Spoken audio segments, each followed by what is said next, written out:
Maqaa Abbaa, kan Ilmaa, kan Hafuura Qulqulluu, Waaqayyo tokko amiin. Kabajamtoota fi jaalatamtoota maatii Waaqayyo kan jaalatan caalchiseen isaan gaduu lubbuu isaan kan isin jaalatu akkam jirtu akkam sa'a kana keessan galanni gooftaadhaaf haa ta'u. Egaa maatii Waaqayyoo haaraa kan taatan chaanaalii yuutuubii kiyyaaf hangaatu Miikaalee kan jedhu sabiskiraayib godhaatii miseensa naaf ta'an jajjabeessaa isiniin jechuu jaaladha. Qophiilee garaagaraa qabadheen dhufa. Egaa maatii Waaqayyoo ammaaf wanta nama gammachiisu obboleettii keenya Siifan Walatte Gabri'eel onlaayinii irraan faarfattee jirti. Biyyatti galtee immoo kanuma caala akka cimtuu fi faaruu ishee yeroo tokko waliin faarfannaa sanaan booda immoo walaloo tokkoon qaba. Qophii kiyyaa hanga dhumaatti na wajjin akka taatan maqaa Waaqayyootti sinan gaafadha.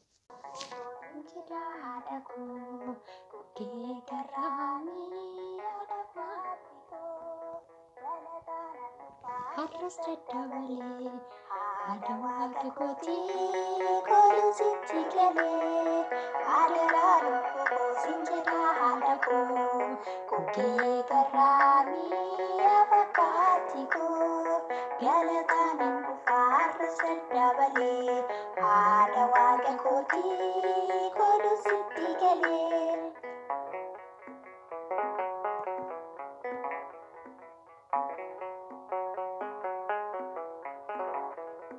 Jireenya kootirraa arsasiif dhiyeessaa baadii koo kanarraa isa galgaleessaa haadha taatu jedheensi leellisaa yoo bakka naaf bu'ee yaada sammuu keessaa adaraa lubbuu koo sin jedha haadha koo kookee garraamii afakkaatti koo galataan hin dhufa har'as dadhabalee. Haadha waaqa kootii kooluun sitti galee.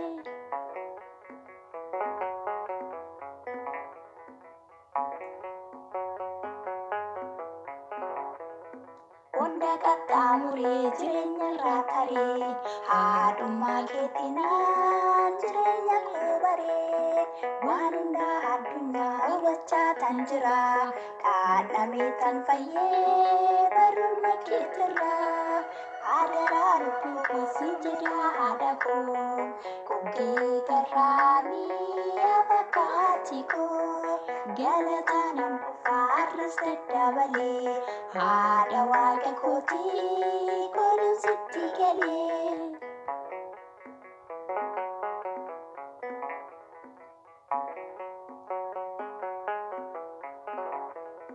Biyyarraa biyyatti lawwaliin godaantee qoricha addunyaa barruu keetti baattee